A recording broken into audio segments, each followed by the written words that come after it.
नमस्कार. न्यूज डंकामध्ये मी महेश विचारे आपल्या सगळ्यांचं मनपूर्वक स्वागत करतो.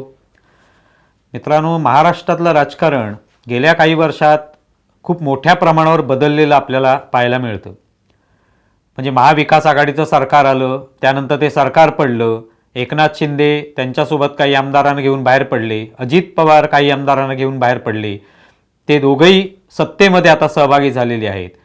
आणि महाराष्ट्रातले बदलतं राजकारण, प्रत्येक वेळेला बदलणाऱ्या किंवा घडणाऱ्या घडामोडी ह्या सगळ्या लोक पाहत आलेले आहेत. आणि लोकांनी हा बदल जो आहे हा पहिल्यांदाच असा बदल महाराष्ट्रामध्ये बघितला. आत्तापर्यंत शरद पवार हे राष्ट्रवादीचे सर्वेसर्वा म्हणून आपल्याला सगळ्यांना माहिती होते, पण त्यांनी मध्यंतरी तो राजीनामा दिला. त्यावेळेला कुठेतरी वाटायला लागलं की राष्ट्रवादी काँग्रेसमध्ये काहीतरी बदल होईल, पण तसं न होता पुन्हा एकदा शरद पवार अध्यक्षपदीच बसले आणि त्यातून मग राष्ट्रवादीमध्ये एक मोठा बदल घडला, तो म्हणजे अजित पवार वेगळे झाले. आणि आता आपण पाहतोय जसं उद्धव ठाकरे यांचं नेतृत्व जुगारून एकनाथ शिंदेनी स्वतंत्रपणे वाटचाल करायचं ठरवलं आणि शिवसेनेची सगळी सूत्र आपल्या हाती घेतली, पक्ष चिन्ह हे सगळं त्यांच्याकडे आलं, ते नेतृत्व बनलेले आहेत शिवसेनेचे. भलेही तिथे उद्धव ठाकरे आपल्या पक्षाला शिवसेना असाच पक्ष म्हणत असले तरी आता खरी ताकद जी आहे ती एकनाथ शिंदेकडे एकवटू लागलेली आहे, हे आपल्याला अनेक घटनांवरनं दिसून येतं. तसंच अजित पवारांच्या बाबतीत सुद्धा आहे. अजित पवार हे वेगळे झाले, त्यांच्यासोबत आज 40 आमदार आहेत. भलेही ती लढाई जी आहे ती न्यायालयीन सुरू असेल, निवडणूक आयोगाकडे सुरू असेल, पण अजित पवारांकडे ते नेतृत्व एकवटू लागलेलं आहे. त्यांच्यावर त्यांच्याच पक्षातले कार्यकर्ते, आमदार, नेते हे त्यांच्यावर विश्वास ठेवू लागलेले आहेत. अजित पवार कधीतरी मुख्यमंत्री होतील अशी स्वप्न त्यांना वाटू लागलेली आहेत, त्यांना पडू लागलेली आहेत. हे याचंच द्योतक आहे की राष्ट्रवादी काँग्रेसमध्ये सुद्धा बदल होत आहेत. आणि त्यातून आपल्याला आत्ता हे पाहायला मिळते की राष्ट्रवादी काँग्रेस म्हणजेच अर्थात अजित पवार गट यांनी एक नवीन मोहीम आता सुरू केलेली आहे. ती म्हणजे घड्याळ तेच पण वेळ नवी. घड्याळ हे त्यांचं चिन्ह आहे, पण त्यातली वेळ आता बदललेली आहे, हे त्यांना त्यातून सांगायचंय. अनेक नेत्यांनी तर आपल्या ट्विटरच्या माध्यमातून जो काही संदेश दिला त्यात अजित पर्व असा उल्लेख केलेला आहे. म्हणजे अजित पवार यांचं हे नवीन पर्व आता सुरू झालेलं आहे असं त्यांना म्हणायचंय. आणि त्यात बरंचसं तथ्य सुद्धा आहे. मी केवळ अजित पवारांबद्दलचा विश्वास किंवा आपला नेता आहे म्हणून त्यासाठी अजित पर्व म्हणायचं असं नव्हे, तर आता खरोखरच अजित पवार यांचा कार्यकाळ सुरू झालेला आहे, यांचा काळ सुरू झालेला आहे असं म्हणता येईल. आता जी ग्रामपंचायतीची निवडणूक झाली त्याच्यामध्ये सुद्धा भारतीय जनता पक्ष हा सर्वाधिक यशस्वी पक्ष आहे जर स्वतंत्रपणे पक्षाचा विचार केला तर. बाकी महायुती वगैरेचे आकडे जे आहेत ते आपण वेगळे धरू, पण स्वतंत्र पक्ष म्हणून विचार केला तर भारतीय जनता पक्ष हा पहिला नंबरचा आहे. पण त्यानंतर कोणाचा नंबर येतो तर तो आहे अजित पवारांचा. अर्थात आपण म्हणतो की ग्रामपंचायतीच्या निवडणुकांमध्ये चिन्ह वापरली जात नाही, पक्ष त्या ठिकाणी नसतात, हे सगळं केवळ त्या स्थानिक राजकारणाचा संबंध असतो. पण तरी देखील एक समर्थक म्हणून तिथे असतील तर अजित पवारांचा उल्लेख हा दुसऱ्या क्रमांकाचा पक्ष म्हणून केला जातोय. तोडीस तोड भारतीय जनता पक्षासोबत त्याने ग्रामपंचायतीच्या निवडणुकीत वाटचाल केलेली आहे. शरद पवारांचा गट, उद्धव ठाकरेंचा गट मात्र खूप मागे पडलेत. शिंदेचा गट सुद्धा तिसऱ्या क्रमांकावर आहे, म्हणजे अर्थात शिवसेना. म्हणजे हा जो बदल आहे की वेळ आता नवी आलेली आहे, नवा बदल राजकारणामध्ये होऊ लागलेला आहे. शरद पवारांनी ज्या वेळेला स्वतःच्या पुस्तक प्रकाशनाच्या वेळेला राजीनामा घोषित केला की मी अध्यक्षपदावरून पाय उतारवतो, त्यावेळेला कुठेतरी त्यांचा हाच प्रयत्न होता की आपल्याला पुन्हा एकदा त्याच सत्तेवर बसता येईल, पुन्हा एकदा पक्षाचं अध्यक्षपद मिळवता येईल. जरा आपण चाचपून बघूया की काय नेमकं होतंय, लोकांची काय भावना आहे. पण पक्षातल्या अनेक नेत्यांनी शरद पवारांनी पाय उतार होऊ नये, त्यांनी माघार घेऊ नये, अध्यक्षपद सोडू नये म्हणून किती रडारड केली होती आपण बघितलं. त्यावरनं त्यांना अंदाज आला की आपल्याशिवाय या पक्षात कोणीच नाही.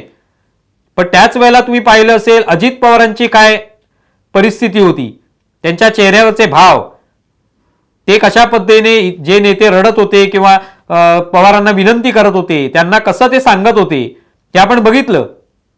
त्याच्या आधी एक जे राष्ट्रीय अधिवेशन झालं होतं राष्ट्रवादी काँग्रेसचं, त्यावेळेला सुप्रिया सुळेंना कार्याध्यक्ष नेमण्यात आलं, प्रफुल्ल पटेलांना कार्याध्यक्षपद देण्यात आलं. अजित पवारांना मात्र कोणती जबाबदारी नव्हती. ते त्या टेबलावर बाटली फिरवत असताना आपण पाहिले होते. आणि त्यावेळेला त्यांच्या मनात जे काही घालमेल सुरू होती त्याचा अंदाज नव्हता, पण ती जी घालमेल होती त्याचा प्रत्यय आपल्याला आत्ता आला, ज्या वेळेला अजित पवारांनी काही आमदारांचं शरद पवारांचं नेतृत्व झुगारण्याचा निर्णय घेतला. म्हणजे घड्याळ जे आहे ते तेच आहे, पण आता वेळ मी बदलणार आहे, मला ती बदलावी लागेल जर मला राजकारणामध्ये टिकून राहायचं असेल, हे अजित पवारांनी ठरवलं. कारण आतापर्यंत त्यांनी जेव्हा ती पत्रकार परिषद घेतली म्हणा किंवा सभा घेतली शरद पवारांना सोडल्यानंतर, त्यातून त्यांनी वारंवार सांगितलं की शरद पवारांनी आम्हाला अनेक वेळेला भारतीय जनता पक्षासोबत जाण्यासाठी आवाहन केलं, आम्ही सगळी ती तयारी सुद्धा केली सत्तेत जाण्यासाठी, पण आयत्या वेळेला माघार घ्यावी लागली. 2014ला सुद्धा बाहेरून पाठिंबा दिला, भाजपने तो मागितला नव्हता तरी तो दिला गेला, जेणेकरून शिवसेना आणि भाजप यांच्यामध्ये कुठेतरी फूट पडावी. तटकरेंनी सुद्धा हे सांगितलं.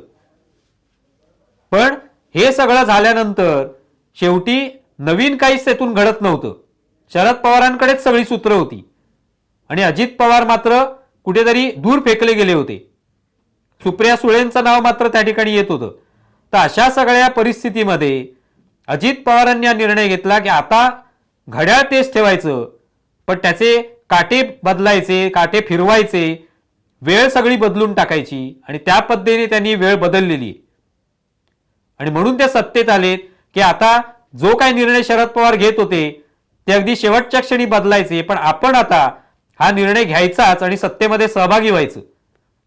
त्या पद्धतीने हे आता अजित पर्व सुरू झालेले आहे. आता राष्ट्रवादी काँग्रेस एका नव्या राजकारणामध्ये कदाचित पाऊल ठेवेल. पुढे ते कशा पद्धतीने वाटचाल करतील माहिती नाही. शाहू फुले आंबेडकर यांची विचारधारा ते बाळगणार आहेत असं त्यांचे नेते म्हणतात, पण अर्थात सत्तेत राहण्यासाठी त्यांना महायुती बरोबर राहणं आवश्यक वाटत असेल. त्यामुळे जे शरद पवारांना वाटत होतं किंवा ते राजकारणापायी फक्त करत होते ते खरं करून अजित पवारांनी दाखवलं आणि एक नवी वेळ, नवा जो एक काळ आहे तो त्यांनी आणलेला आहे राष्ट्रवादी काँग्रेसमध्ये. पण आता या सगळ्या परिस्थितीमध्ये शरद पवारांचं नेमकं काय होणार? शरद पवारांची वेळ जी आहे ती संपलेली आहे का? सुप्रिया सुळेंची वेळ संपलेली आहे का? तेही घड्याळावर दावा करतायत, पण त्यांची वेळ खरोखरच राहिलेली आहे का राजकारणामध्ये? की आता अजित पर्व या नावानेच राष्ट्रवादी काँग्रेसचं राजकारण जे आहे ते पुढे आपल्याला पाहायला मिळणार आहे. सगळे नेते हे राष्ट्रवादी काँग्रेस सोबत, ज्या राष्ट्रवादी काँग्रेसचे नेते अजित पवार असतील त्यांच्यासोबतच राहतील. आणि शरद पवारांचं राजकारण आता पुरे झालं, त्यांची वेळ आता संपलेली आहे हेच सांगण्याचा हा प्रयत्न आहे का? तर कदाचित हाच त्यांचा प्रयत्न आहे. हे नवीन अजित पर्व सुरू झाले आणि ग्रामपंचायतच्या निवडणुकीमध्ये त्याचा पहिला प्रत्यय आलेला आहे. आणि येणाऱ्या राजकारणामध्ये म्हणजे विधानसभेच्या निवडणुका असोत, लोकसभेच्या निवडणुका असोत, पालिकेच्या निवडणुका असोत, एक वेगळं पर्व अजित पवारांच्या रूपात पाहायला मिळेल अशी अपेक्षा आहे. तर बघूया काय होतंय ते. पण ही एक त्यांनी संकेताच्या स्वरूपात सांगितले की घड्याळ तेच आहे पण वेळ नवी आहे. आता शरद पवार आणि सुप्रिया सुळे यांचं मात्र या सगळ्या याच्यात काय होणार आहे हा मात्र प्रश्न आहे. तुम्हाला व्हिडिओ कसा वाटलाय जरूर कळवा. आमचा व्हिडिओ जास्तीत जास्त लाईक करा, शेअर करा आणि आमचे यूट्यूब चॅनल सबस्क्राईब करा. धन्यवाद. आमचा व्हिडिओ जास्तीत जास्त लाईक करा, शेअर करा आणि आमचे यूट्यूब चॅनल सबस्क्राईब करा. धन्यवाद.